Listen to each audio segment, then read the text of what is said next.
Well, the Cleveland Browns have finally hired a new head coach. And, yeah.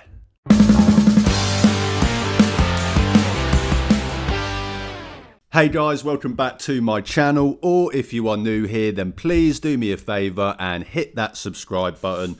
So, we finally have an answer.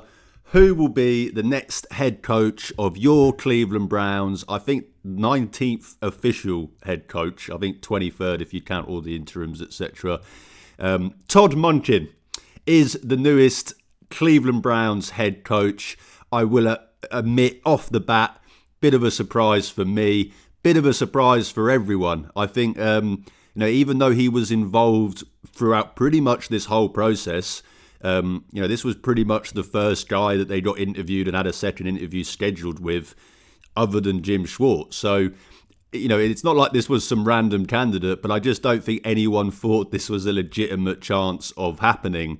And it happened. So everyone was wrong. And Todd Monken wins. So first and foremost, congratulations to Todd Monken, the newest head coach of the Cleveland Browns. I will, of course, give my thoughts, all of that stuff. Anyone that subscribes to my channel here, that follows me on Twitter, I'm sure you guys will know where my thoughts are going to go on this, with how the most hilarious 72 hours in Cleveland Browns Twitter that I can remember. Don't get me wrong, I'm sure it might not even crack top 5 when we actually sit down and think about all of the most funniest times on Browns Twitter. But the past 72 hours, the 48 hours leading up until the hire was actually announced, was just so funny. And I'm going to just say that bluntly. It was hilarious. I think I crashed out about 100 times. It was leaning towards Jim Schwartz. We had Mary Kay tweeting, pretty much making it out like it was going to be Jim Schwartz. I'm sure a lot of people joined me in that crash out. And then, oh no, Nathan Shieldhouse is back in it. Maybe there is a chance. We're all thinking it's Nathan Shieldhouse versus Jim Schwartz, after a week earlier thinking it was Grant Udinski versus Jim Schwartz. And then, we then get reports hours later that no, actually all three are in the mix. Todd Monken's still in the mix.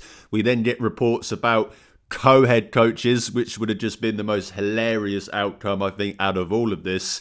And then, as I said, we finally get the news. And to be honest, regardless of what your thoughts are on Todd Monken, I don't think it could have been any funnier. I really don't think it could have been any funnier. Just the way that everything went, how no one was even considering Todd Monken, all of the crash outs, all of the what is going on, all of that, for then Todd Monken to get named as the head coach and everyone to go, right, okay. So that is obviously what happened. As I said, if you followed me on Twitter, you probably know some of my thoughts, but I had a bit of a crash out, as I said, and it's more to do with the Browns. I say more to do. It's entirely to do with the Browns process than the actual hire itself.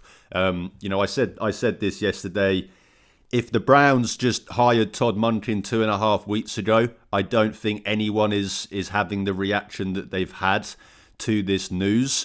If it was clear that you went through some candidates, you clearly identified that, Todd Monken was your guy, you got the stuff done, you got him hired, I think a lot of people, and myself included, would have been able to convince ourselves into that process. Because, yes, you can comment about age, yes, you can comment about, first-time head coach, a first-time 60-year-old head coach, which is, I've literally said on this channel that is actually more of a red flag to me than a 30-year-old head coach. So I completely understand all of that, and I agree with most of that.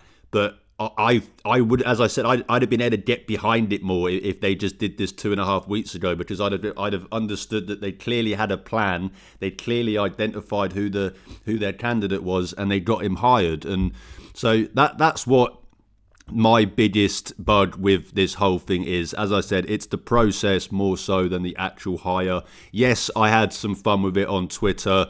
I did post obviously engagement farming tweet. I don't know how anyone thinks otherwise. I mean, that's what Twitter is for. How it's 2026 and my team just hired Todd Monken as the head coach with the gif of not Joffrey's brother. Was it Tomlin from Game of Thrones? I can't even remember now. When he jumps out of the window. Obviously, that is not actually what I'm going to be doing, guys. I will not be jumping out of a window because of this hire. But as I said, it's the whole process that has pissed me off, and that's what I will start with talking about, because I think a lot of people feel the same. And as I said earlier, the whole back and forth with this coaching search. This was a 24-day coaching search. The Buffalo Bills fired Sean McDermott like 2 weeks after the Browns fired Kevin Stefanski, and they still got a head coach hired before us. It just felt like we were dragging our feet. Of course, the whole, having an owner clearly dictating the search, clearly getting himself and putting his fingers in everything that was going on. I think that's pretty undeniable with all the reports that we had. I mean, myself included, was sat there yesterday thinking, well, I'll be honest, I think Andrew Berry and Jimmy Haslam are going to be sat in that office just arguing with each other, because they clearly have different ideas of where they wanted to go with this head coach search. So I assumed, Andrew Berry I didn't think would be the kind of guy to get behind a 60-year-old offensive coordinator, first-time head coach. I just, with everything we've known about Andrew Berry and everything we've seen from Andrew Berry, I think a lot of us assumed that Nathan Shieldhouse was obviously going to be, the guy that he was going to be pushing for. So you had all of that mess, which, don't get me wrong, we could have all been completely wrong. Andrew Berry and Jimmy Haslam could have been completely on board. They could have been in complete agreement about this whole thing. But I do think it's just hard to give them the benefit of the doubt, because A, it's the fucking Browns, and B, all of that reporting was coming from somewhere. There's always, where there's smoke, there's fire, and we aren't getting all of these reports about how Jimmy is, refusing to take it, accept, even entertain and bring in anyone in that wouldn't keep Jim Schwartz, and how he was going to get involved in all of this stuff. So I think it is hard to give them the benefit of the doubt. So it does annoy you when an owner clearly dictates your head coach search, because you hired Andrew Berry, you pay Andrew Berry to do this stuff, and how many times have we seen Jimmy butt in, get involved, essentially steal the whole process away from the guy doing it, and it result in an absolute fucking disaster. We all knew what happened with Hugh Jackson, the committee, the Browns hiring process, the galaxy-brained process, spat out Sean McDermott, and Jimmy Haslam came in and went, nope, Hugh Jackson. We all know how that went. 2019, the same formula spat out Kevin Stefanski. Jimmy Haslam said, nope, fuck that.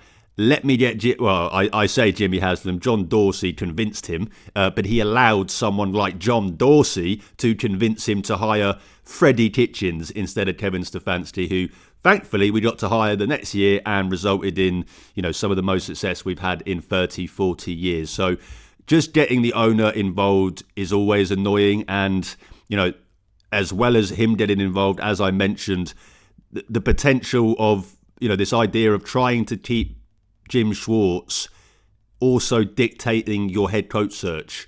It just really, really annoyed me. I was someone in the boat that, don't get me wrong, I've got a lot of respect for Jim Schwartz. I've got a lot of love for Jim Schwartz.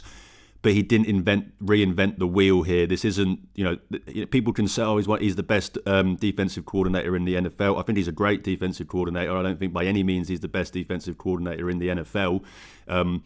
And even if he was, are you going to let that dictate your head coach search? It's a coordinator, not your head coach. You should never be allowing that person to dictate your search. And, everything that's come out since, they can all try and claim that it didn't. But as I said earlier, where there's smoke, there's fire. We aren't getting those reports if that's not the case. And it was pretty clear that they were allowing, the idea of trying to keep Jim Schwartz and maybe promoting him if they can't keep, or maybe trying to keep him as the DC and letting that dictate the search.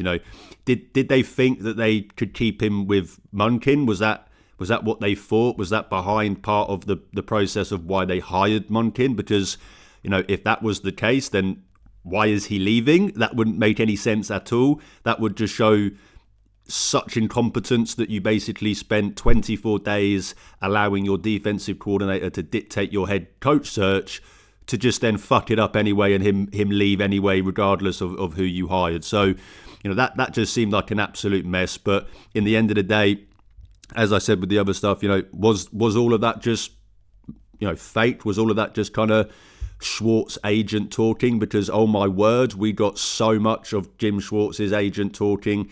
All of the stuff about Jim Schwartz being the favourite, all of this stuff was clearly coming from his agent. It's why I started getting annoyed with Jim Schwartz during this process, because, you notice that his agent is leaking all of this stuff. And then you kind of look back to the last couple of years and you start kind of going, well, there's a few things that got leaked within the organisation over the last few years to media, and maybe that was the person that leaked absolutely everything to do with his head coach search, his head coach candidacy during this process in Jim Schwartz. Maybe that is the case. So if that is the case, fuck Jim Schwartz anyway. I don't want him anywhere near this team. I don't want anyone that leaks stuff like that. But as I said, we've now gotten to a point where, I didn't want Jim Schwartz as the head coach. I made that very, very clear. But I still think that if you could have kept him as your defensive coordinator, that would have been the best thing to do. I don't think it's the end of the world losing him by any means, but it's just the whole how we got here. If you really did let him dictate your search and you really did try and do all of this stuff, then how have we got to a point where apparently Jim Schwartz was so mad yesterday because he thought he was getting the job that he then started just going around and saying, yeah, fuck this anyway, and just becoming a complete man-child and having a hissy fit because he didn't win a job because someone else won it over him. I mean, anyone watching, just think about how you would react if you went for a promotion at your work and you didn't get it. I don't think you would turn around immediately and go, well, fuck off everyone, I hate all of you anyway, I don't want to be here. I don't think that's how adults act. And this is someone who is 60 years old. So, as I said, to be honest, I've gotten to the point with everything that's happened that I am completely okay with Jim Schwartz leaving. And I'll be completely honest, people might say this is mean, but don't let the door hit you on the way out, Jim. That's just kind of how I feel with how this whole thing has unfolded. But that doesn't give credit, that doesn't excuse what is, in my opinion, really, really bad process from the Browns. And as I said, that is the biggest issue that I have. It's not the Monken hire itself. It's just what seems to be absolutely terrible process in how we got here. Monken was, as I said, one of the first people to be interviewed. He was the first person to have a second interview scheduled other than Jim Schwartz. So, why did it feel like we had to take a lifetime to get to this decision? Why did it feel like we had to drag our feet? Why did it feel like we had to go through all of this stuff? You can say that it wasn't because we were trying to keep Jim Schwartz and all of this stuff, and this was the plan all of along. But then why did it take so long? Why was Todd Monken not hired 2 weeks ago? So that's kind of where I'm at with this whole process stuff. It just felt like a mess from the start, and it felt like the whole process was flawed. 2 of the 3 finalists in this head coaching search, they weren't even considerations for other head coaching jobs. Monken was going to be the Giants' offensive coordinator. If he didn't get the job, that was pretty much a guarantee. Schwartz was never going to get the Ravens job, as much as people tried to claim that he was. That was never going to happen. So, when we go through this whole process, you're trying to, all the reports from Tom Pelissero about the hiring process, you're trying to make people believe that you have this, really good, really meticulous hiring process where, you go through every single thing. And it resulted in taking so long and dragging your feet over 3 finalists where, as I said, you got a guy that was 2 guys that were never, ever going to be head coach candidates anywhere else.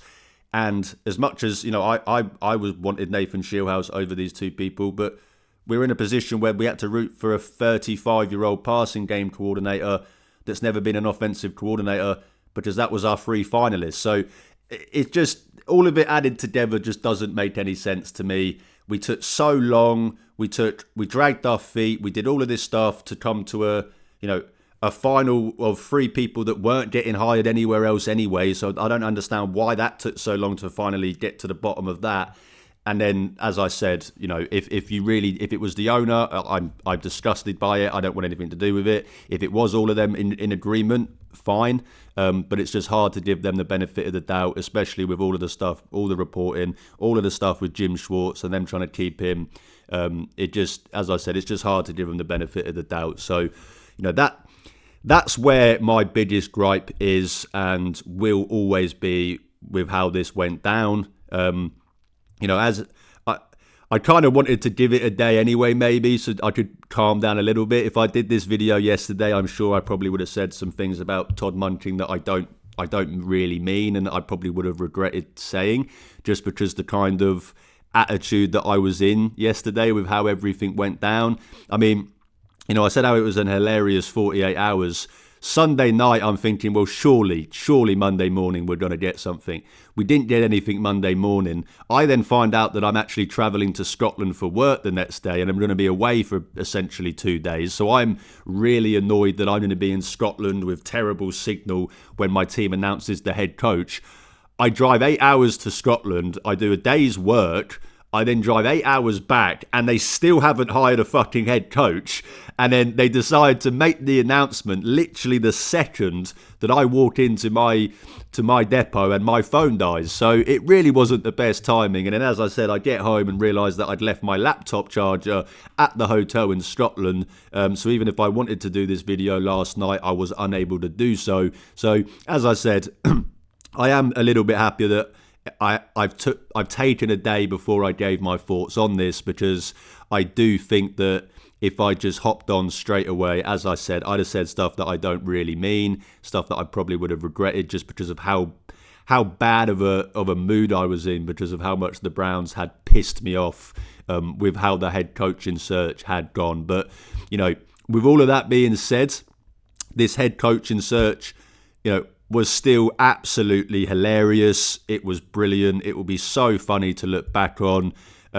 Shout out to Brown's Twitter. We really, really gave a great effort during this head coaching search that lasted 24 days.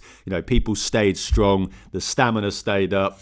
We all had fun with it. I had, as I mentioned earlier, I had some of my biggest Twitter crash outs during this search. It felt like a lot of the roles were just fully reversed for the last couple of weeks, and I'd been essentially radicalized by the Browns and had become an extremist, because anyone that's followed me on Twitter, anyone that's followed me here, you guys will know how I've always been the guy that will try and throw a positive spin on stuff and will always look for a silver lining and all of that stuff, and I'm there basically tweeting like a 14-year-old going through a breakup with some of the crash outs that I had on Twitter. I made the joke many a times. I had people that I used to be saying, come on, man, like we need to be more positive, telling me, come on, man, we need to be more positive. So it really did feel like the roles were reversed. But as I said, it's not actually the Todd Monken hire. It's just the process and how we got here. It just felt like an absolute mess, an absolute shit show. And all of it accumulated together just pissed me off to the point that when the news did come through, Todd Monken, 60-year-old first-time head coach, I had my little crash out with it. But the more you think about it, the more you sleep on it, the more you actually think about the X's and O's, the more you think about schematical stuff. I don't think it's the worst hire in the world at all. It's just the process that I'm annoyed at. And if it was Jim Schwartz, then yes, I would have said it was the worst hire of all time. And to be honest, I think Twitter should be grateful that it wasn't Jim Schwartz, because some of the drafts that I had ready to go, ready to be hit sent on if Jim Schwartz was announced as the starter, I would have been funny. So let's just all consider ourselves happy that is not what the outcome was, because I really, really would have crashed out if that was the case. But as I said, I did get brought down a little bit with the whole head coaching search, despite the fact that I'm always the one to throw a positive spin on it. So with that being said, let's throw a positive spin on it, because fuck it, why not? We have absolutely nothing else. We are Browns fans. So, First and foremost, as I've kind of said, it wasn't Jim Schwartz. So that is in itself an absolute massive bonus. The Goo Browns, what did I say, Goo? The Go Browns Twitter account that I'm pretty sure is just that mentally ill bigot that's on Twitter that everyone knows and everyone just kind of leaves in the corner. That account lost and deactivated his account after obviously trying to claim that it was the insider that knew obviously that Jim Schwartz was going to be the next head coach. I'm pretty sure everyone's pretty happy about him deactivating his account and being wrong. And Monken does coach offense, which, I made it very clear from the get-go that my number one priority in this head coaching hire was that they coach offense. So that's a bonus. I can't argue with that. Todd Monken is someone that, he is mature enough as a coach. This is someone that has seen it all. So I do think that he's mature enough to, somewhat handle the kind of slight mess, shall we say, that the Browns situation currently is. I think a younger head coach, that would have been something, and especially a younger head coach coming from, organisations where they've pretty much only had success since they've been in the NFL, to then come to this situation would have obviously been a massive, massive change. And, I do think that Todd Monken is someone that, he is mature enough as a coach that he will be able to, as I said, somewhat withstand what is a pretty messy situation. So, maybe, just maybe, the offense gets fixed and we win some games. And, Bubba Ventrone is also pretty much nailed on to be leaving as well. So that's pretty much a addition by subtraction. That's great news. We'll obviously be excited to see how Todd Monken fills out his staff. I'm obviously expecting there to be a new defensive coordinator as well, with obviously Jim Schwartz deciding to act like a man-child because he didn't win a job that the last time he went 29-51, had one winning season despite having Matt Stafford, Megatron and Dominic Sue. But other than that, I regress. I think, as I said, there are some positive spins we can put on this, and I think the number one thing is that Todd Monken coaches offense. That was my biggest thing for the head coaching search. This offense is the biggest issue on this team. It's what needs addressing, and we can criticise many areas with Todd Monken's offense, but one thing you can't deny is that Todd Monken knows offense. This is someone that has been, not just NFL but college, has been a part of very successful offenses. Spent 3 years as an offensive coordinator in Tampa with Jameis Winston of all people. Got some, I think, 2 top 10 offenses during his 3 years in Tampa in terms of yards. Sorry, I'm lying. It was just one, 9th in yards in 2018. But, that team wasn't actually a very good team. And then he goes to Cleveland in 2019. We all know how that went. Freddie Kitchens being the head coach, but also wanting to be the offensive coordinator that calls plays. And, people have talked about how we're bringing someone in that slagged our team off. That should be embarrassing. And even as someone that, I was, one of the people crashing out about this. I am the first person to say that I have absolutely zero issues with Todd Monken slagging off a team that was ran by John Dorsey and Freddie Kitchens. He was absolutely right. Everything that he said to other coaches, there was apparently he was telling other coaches on the field after games that it was an absolute clown show and a disaster. Was he wrong? He was not wrong. So I have no issue with that stuff. We obviously all know how 2019 went. That was a disaster of a season. But, if he did have his hands in that offense in any way, we did get 2 1,000-yard receivers. Nick Chubb had a great year. I think he had the most yards that he's had in his career that year. So he was able to get yards out of his players, and then obviously goes to Georgia, wins a couple of national championships, has them rolling, has Carson Beck looking like a quarterback, shall we say, which really, please don't draft Carson Beck because we've hired Todd Monken guys. Just please don't do that. But, as I said, we all know obviously the success that he had in Georgia. and then John Harbaugh brings him back to the NFL with Baltimore. And just to give you an idea of how his time in Baltimore went, 2023, the Baltimore's offense was first in points and fourth in yards. 2024, they were third in points and first in yards. Got a 4,000-yard passing season out of Lamar Jackson, the only of his career. The best passing numbers of his career. It was like 4,000 yards, 40 touchdowns, and 4 picks on his way to winning an MVP. And then obviously last year, the numbers obviously dropped massively. But I think you can put a lot of that to the fact that, Lamar Jackson missed half of the season. Multiple players on that offense missed a lot of the season, and that resulted in the team being 15th in points and 22nd in yards. But, when he was the OC of that Ravens team and they were fully healthy, he had them at a top 3 offense in the NFL. And yes, obviously, it's different personnel. Yes, we don't have Lamar Jackson. It's obviously going to be a bit of an adjustment. But I don't think that's, as big of a thing that people are making it out, because, Todd Monken is not someone that is going to stick to his ways.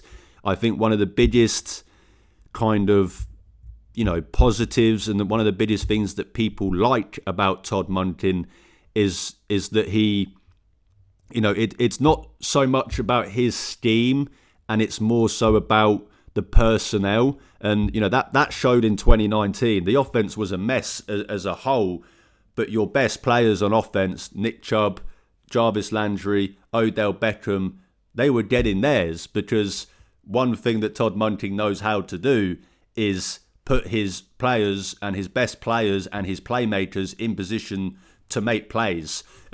That's kind of what I would describe his offensive philosophy as. That would be what I would say is his biggest thing, is that, he creates the offense around his players. He doesn't make the players adapt to his offense. And I think that has shown throughout his whole time in the NFL, also in college. A lot of people like to assume that Todd Monken is just like this really run-heavy guy, which, don't get me wrong, of course he has been the last few years, but he was the complete opposite of that when he was in Tampa. His Tampa teams were, pretty much top 5 in passing yards and bottom 5 in rushing yards, and that's in attempts as well. So it's not just like it was an efficiency thing. He was throwing the ball a lot more than he was running it. You obviously look at Georgia, how it was kind of a bit more split. So this isn't a guy that is just married to one scheme, married to one system, and that is something that I think should bring some excitement and some hope to what he can bring to this offense, because I think that's where we're at. There's no kind of collection of players on this offense where we can think of an identity and we can think of a scheme. And I think that's kind of part of the problem that Kevin Stefanski ran into. Yes, we had a lack of investment, and obviously a lot of that is not Kevin Stefanski's fault. But in the end of the day, you have to work with what you have. And if you are a coach that just refuses to adapt and you want everyone to be able to adapt to your way, that's just not going to work when you don't have the personnel, when you've only got 1, 2, 3 good players on that offense. Whereas someone like Todd Monken would come in, and don't get me wrong, I'm not saying they're going to light the league on fire, but he's going to know how to use Quinshon Judkins. He's going to know how to use Harold Fanning. He's going to know how to use Dylan Sampson. He's going to know how to use Jerry Jeudy. This is what he does. He highlights his playmakers and he designs the offense around those guys. So that is what I am excited about, what he can bring to this offense and what I am looking forward to.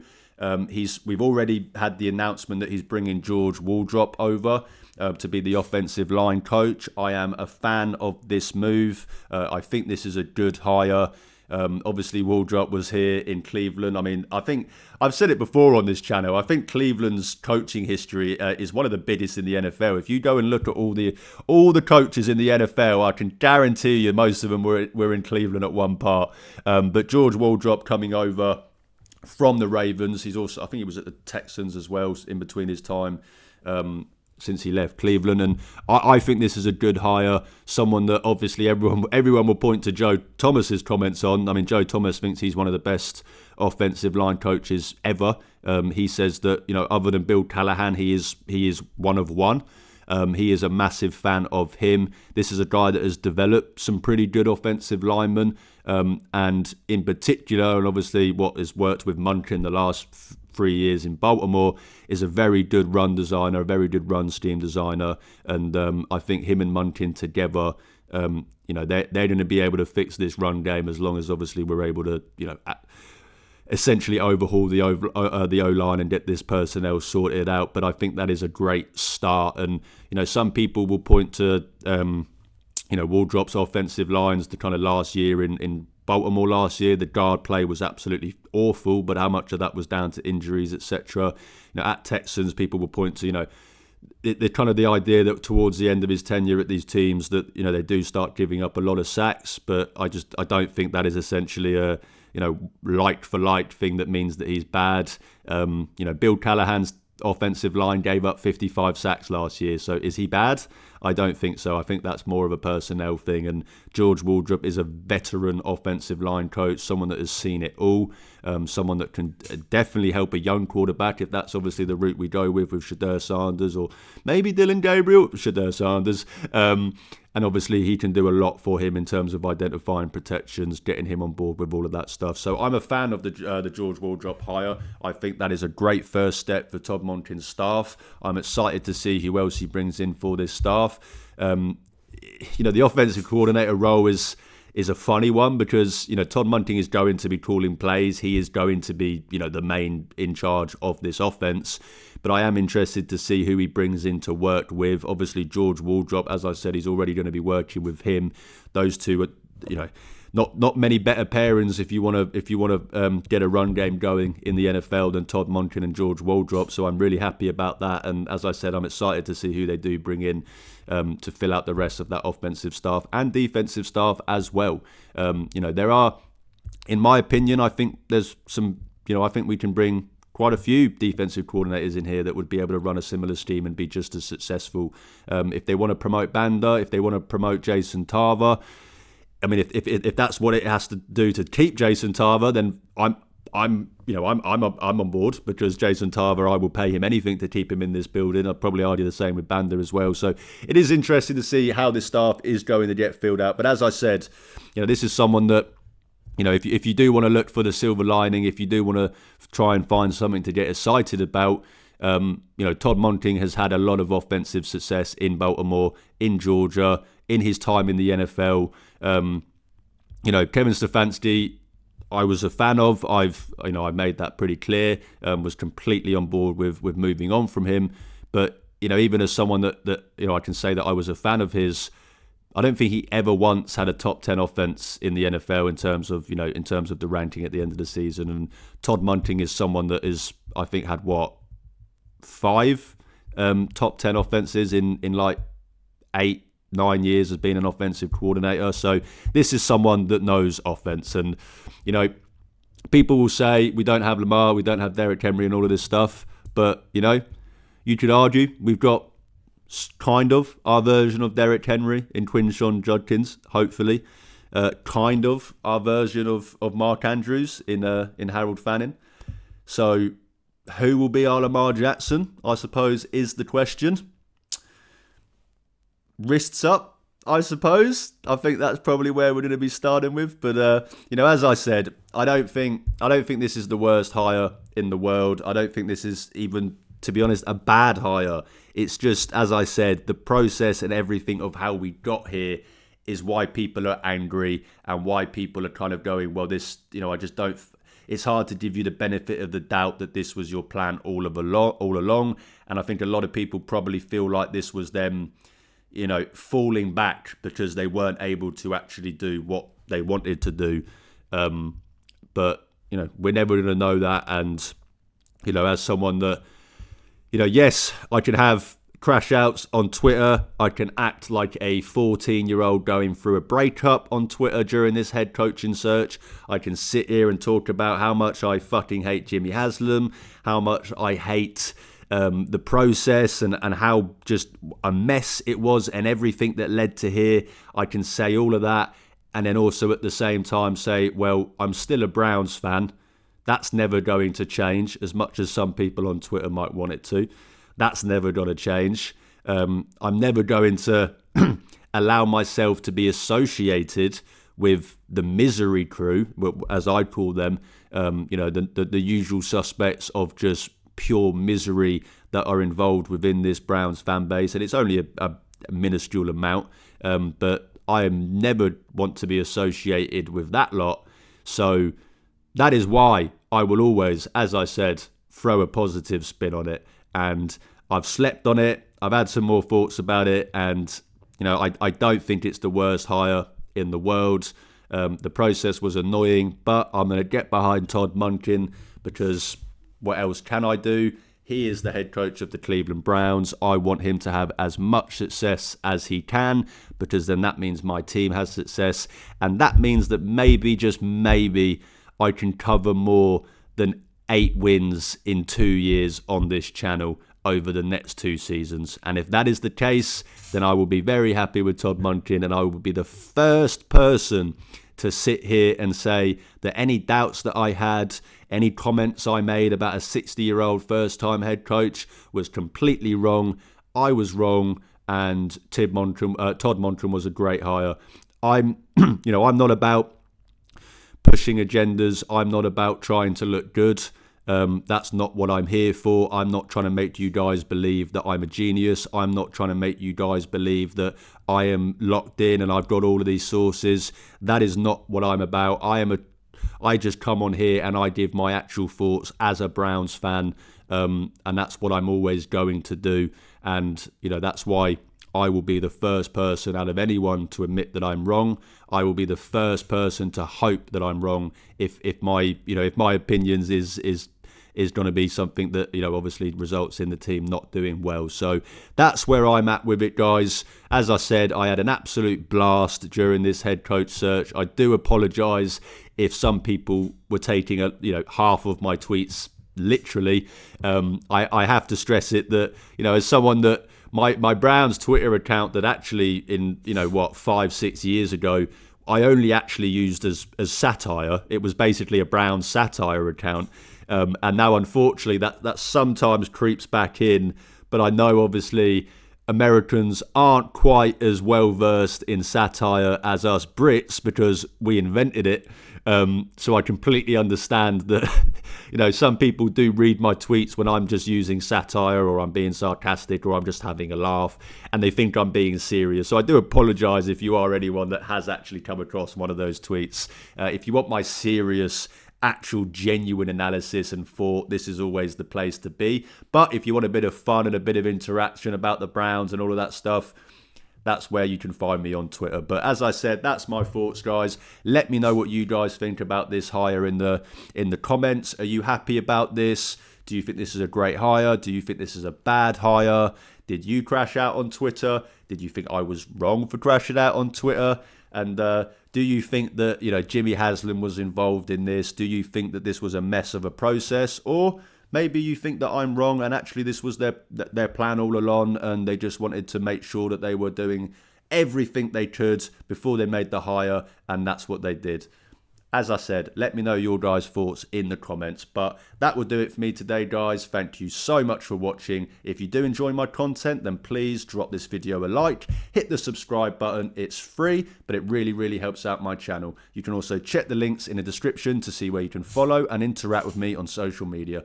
As I always say, I'm trying to build a community of Cleveland Browns fans, and even if that means I only get to talk to one fan a day, I'm happy because I'm talking Browns football with the best fan base in the world.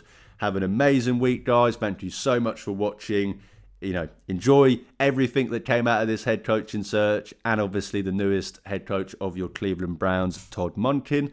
But most importantly, maybe I wouldn't have said this if it was Jim Schwartz that was hired, but it wasn't, so I'm going to say it. Go Browns.